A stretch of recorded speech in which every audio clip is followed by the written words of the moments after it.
students from State House Girls. To the Senate, I am hoping that they get opportunity to be able to learn whatever it is that they can learn in the short period that they will be here.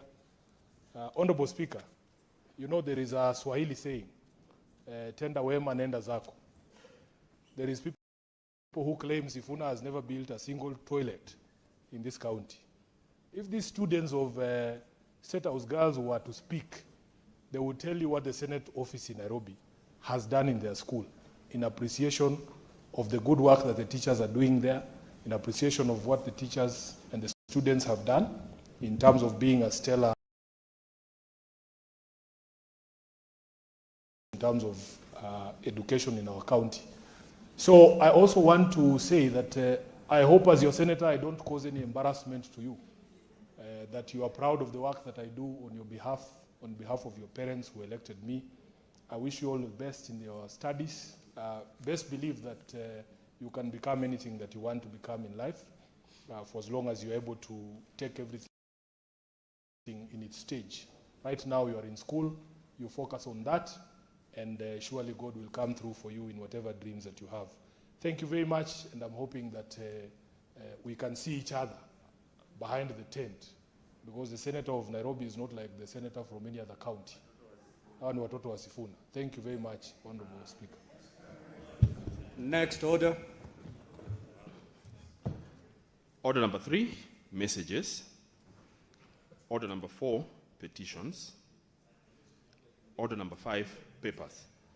The Chairperson, Standing Committee on Justice, Legal Affairs and Human Rights, or any member of that committee.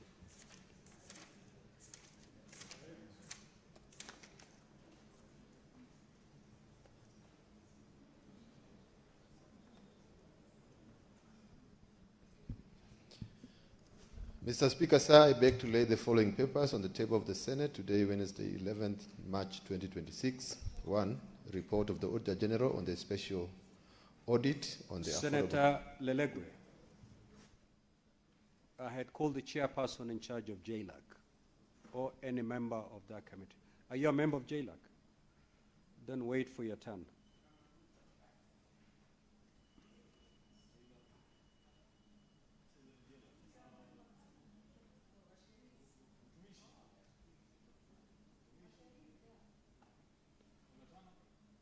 Senator Karen Nyamu, are you a member of JLAC? Yes, I am. Then proceed to table the report. Thank you, Mr. Speaker. Mr. Speaker, I beg to lay the following paper on the table of the Senate today, Wednesday, 11th March 2026.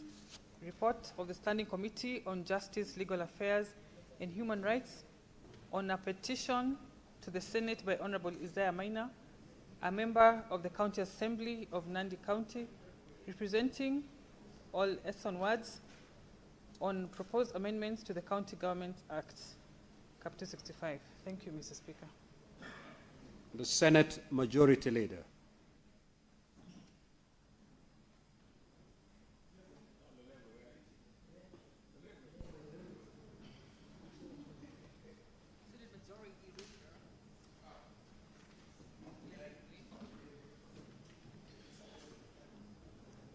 Mr. Speaker, sir, I beg to lay the following papers on the table of the Senate today, Wednesday, 11th March 2026.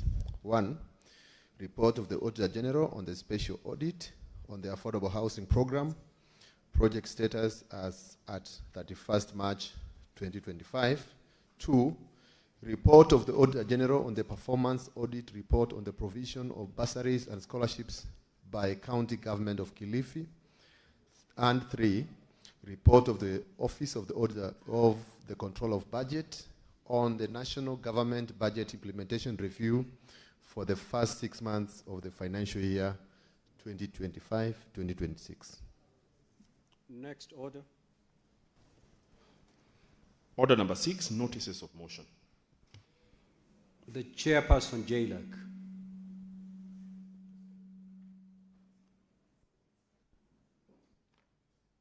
Mr. Speaker, sir, I beg to give notice of the following motion that the Senate adopts the report of the Standing Committee of Justice, Legal Affairs and Human Rights on a petition to the Senate by Honorable Isaiah Maina, a member of the County Assembly of Nandi County representing all source wards on proposed amendments to the County Government Act, laid to the table of the Senate on Tuesday, 10th March. Senator Andrew Omtata.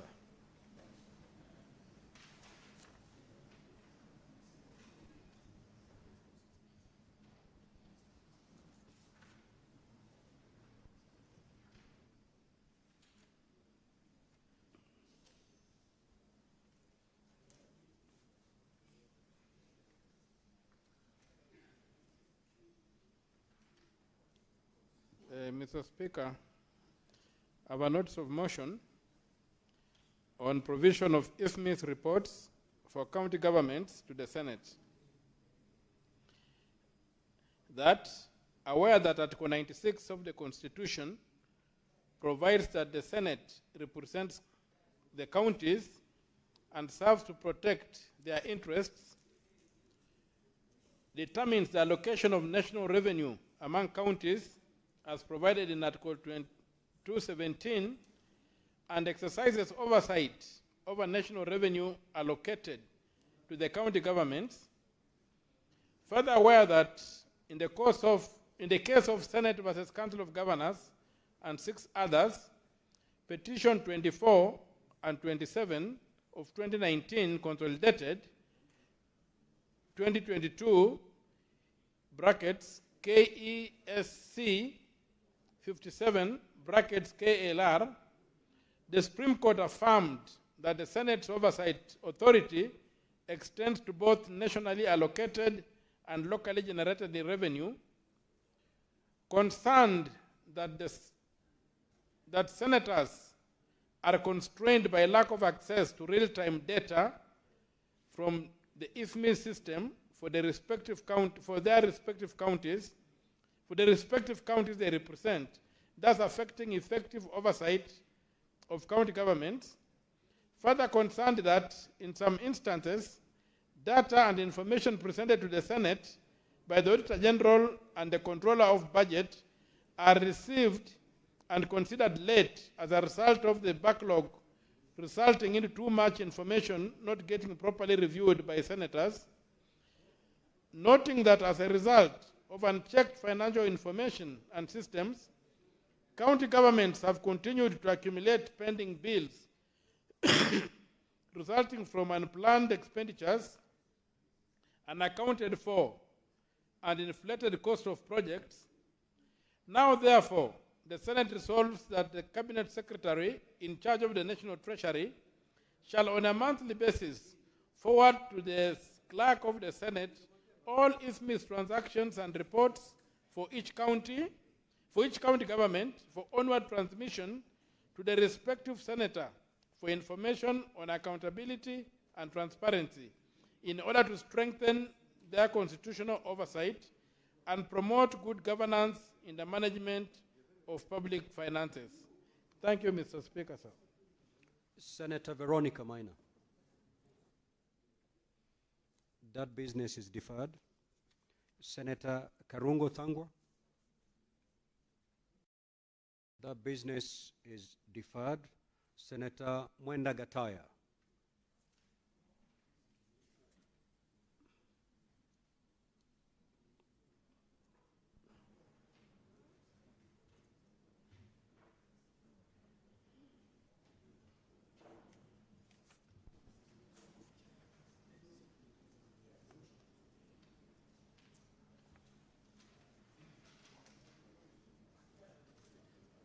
Thank you, Honorable Speaker. Mr. Speaker, sir, I beg to give notice of the motion that aware that the Ministry of Education, in Kenya, introduced junior secondary schools, JSS, as part of the competency-based curriculum, CBC, implementation marking a major milestone for the country's education system and a very key opportunity to improve the quality of education available to students.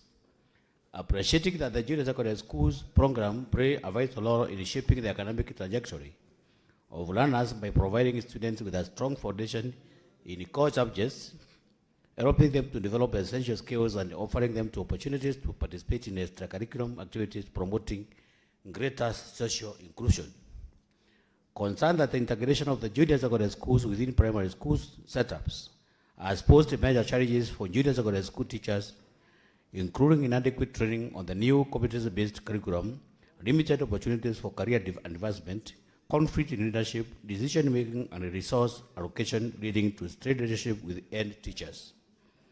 Further, concerned that junior secondary schools, JSS, face critical shortages in essential infrastructure such as laboratories, libraries, ICT hubs, and science equipment necessary for the implementation of the JSS curriculum, coupled with inadequate access to approved learning materials and teaching resources, resulting in inconsistencies in curriculum delivery, hindering effective teaching, learning, and overall student development.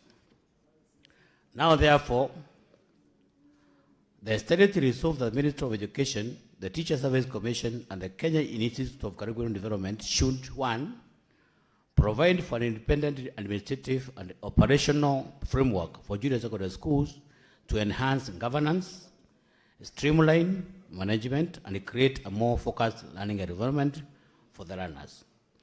2, Honorable Speaker, allocate adequate funds for the construction and equipping of junior secondary schools with essential facilities such as science labs, libraries, and ICT rooms, and provide adequate learning materials relevant with the curriculum. 3, offer professional development programs for junior secondary schools teachers to help them specialize in special subjects to effectively implement the JSS curriculum. Develop a clear progression framework for junior secondary schools, junior secondary school teachers, including opportunities for promotions and additional responsibility allowances. Number 5, develop a career progression framework for junior secondary school teachers, including opportunities for promoting additional responsibility allowances. 5, formulate clear policies and guidelines outlining the structure, curriculum, and management of junior secondary schools. The last one, Honorable Speaker, ensure an optimal teacher-student ratio to facilitate personalized student attention and effective learning. Thank you, Honorable Speaker. I move. Next order. Order number 7, questions and statements. Statements pursuant to Standing Order 53-1. Senator for Machakos County, the Honorable Agnes Kavindo. That statement is dropped. Senator Hamida Kibwana.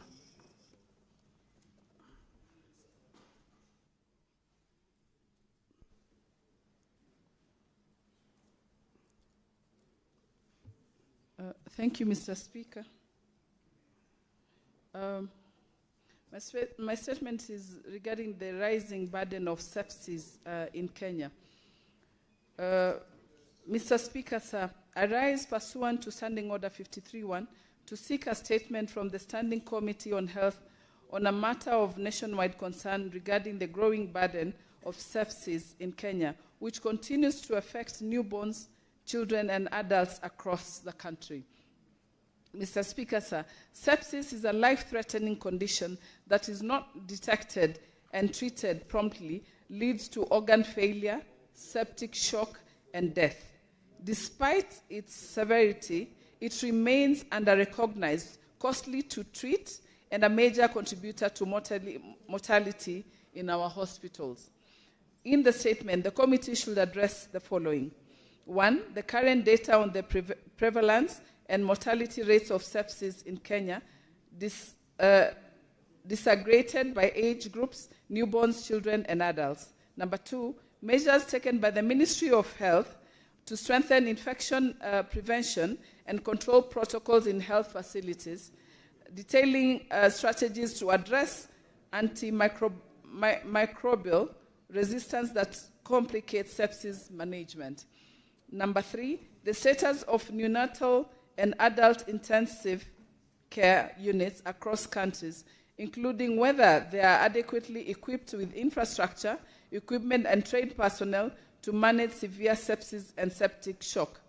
Number 4, the government's strategies to improve early diagnosis and laboratory capacity training of healthcare workers, and whether there are plans to subsidize to subsidize or cover sepsis treatment under the Social Health Insurance Fund to protect families from catastrophic health costs. I thank you, Mr. Speaker. You have a second statement to request. No, my second statement, yes, it concerns the lead contamination in soils and water, the silent killer. Mr. Speaker, sir, I rise pursuant to Standing Order 53.1 to seek a statement from the Standing Committee on Land, Environment and Natural Resources on a matter of county-wide concern regarding lead contamination in soils and water in Kenya. Mr. Speaker, sir, lead exposure, particularly among children under 6 years and pregnant women, poses irreversible health risks. Despite existing controls, enforcement gaps and informal industrial practices continue to expose communities to their silent danger. In the statement, the committee should address the following: whether the Ministry of Environment, Climate Change and Forestry, in collaboration with the National Environment Management Authority, NEMA, Kenya Bureau of Standards, KEBS, the Ministry responsible for health, the Ministry responsible for water and county governments have undertaken the national or hotspot-specific mapping of lead contamination, and if so, disclose the findings. Number two, the existence of current surveillance guidelines and testing protocols for blood lead testing, particularly for children in high-risk communities, as well as the availability of testing capacity at county levels and measures for case management, referrals, and specialized care. Number three, details of the regulatory and enforcement framework governing use-lead acid battery recycling and other informal industrial operations, including the number of licensed facilities, compliance status, and enforcement actions taken in the last 3 years. Number four, whether targeted water testing has been conducted in schools, health facilities, and early childhood development ECD centers, and report on enforcement of lead limits in paints and coating, including strategies for addressing legacy lead paint in older buildings. Finally, the public education measures targeting parents, caregivers, schools, and informal workers, and state whether Kenya has a dedicated remediation mechanism or fund for soil cleanup, relocation, and rehabilitation of contaminated sites. I thank you, Mr. Speaker. The statement by Senator for Bungoma is deferred to tomorrow. Senator for Taita Taveta County, the Honorable Johannes Mwaruma.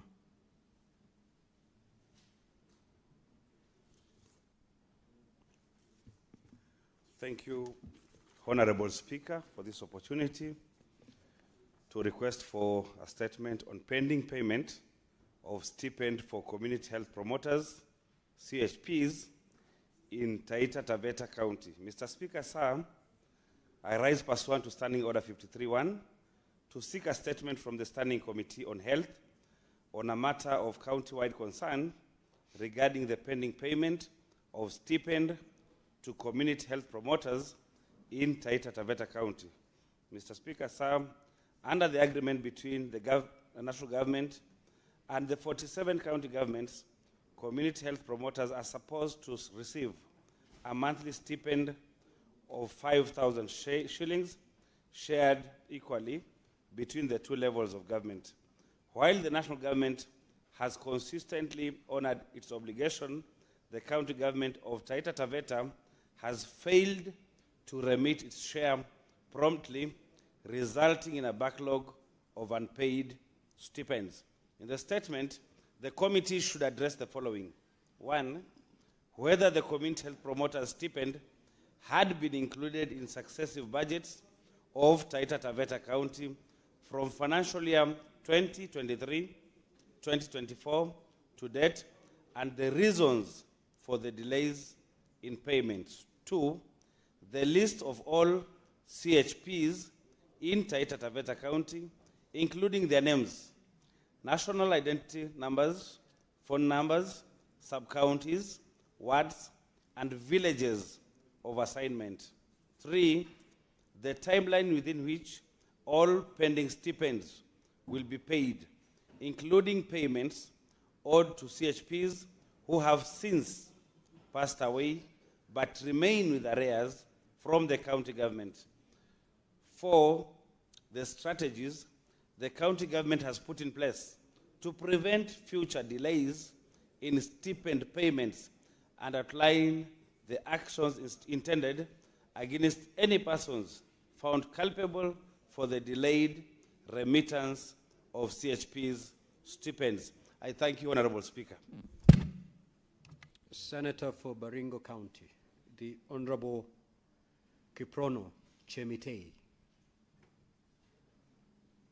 That statement is dropped. The Senator for Marsabit County, the Honorable Mohammed Chute. Thank you, Honorable Speaker. Honorable Speaker, this is a request for a statement on the emerging security and land tension in Moyam and the proposed development of a rapid deployment unit in T2 Marsabit County. Mr. Speaker, sir, I rise pursuant to Standing Order 53-1 to seek a statement from the Standing Committee on National Security, Defense and Foreign Relations on a matter of county-wide concern regarding escalation security and land-related tensions in Moyam area within Marsabit County, and reports of a proposed deployment of the Rapid Deployment Unit RDU camp in T2. Mr. Speaker, sir, historically, land dispositions and continued encroachment by the neighboring community into traditionally recognized Borana grazing areas have generated persistent tension in the affected region. Despite clearly demarcated administrative and community boundaries, disputes persist due to continued disregard of these boundaries. Mr. Speaker, Moyam is a strategic dry season fallback grazing for the Borana community in Moyale. Concerns have been intensified due to the encouragement of encroachment into the grazing land lobbied for deployment of RDU camp in T2 under justification of combating drug trafficking and human trafficking, and the understanding of unauthorized development projects in Moyam, including drilling of a borehole by the neighboring county of Ojia. This development risks inflaming tensions and could undermine livelihoods and regional stability through the loss of critical dry season grazing areas and also displacement of livestock and issues of livestock theft also. In the statement, the committee should address 3 issues, Honorable Speaker. Issue number 1 is mandate and justification for the proposed RDU camp in T2, including legal basis, intended operational scope, and whether due consultation with the local leadership and relevant county authorities has been undertaken. 2, measures being taken by the national government to prevent escalation, including steps to address political incitement, organized mobilization, forced occupation, and any action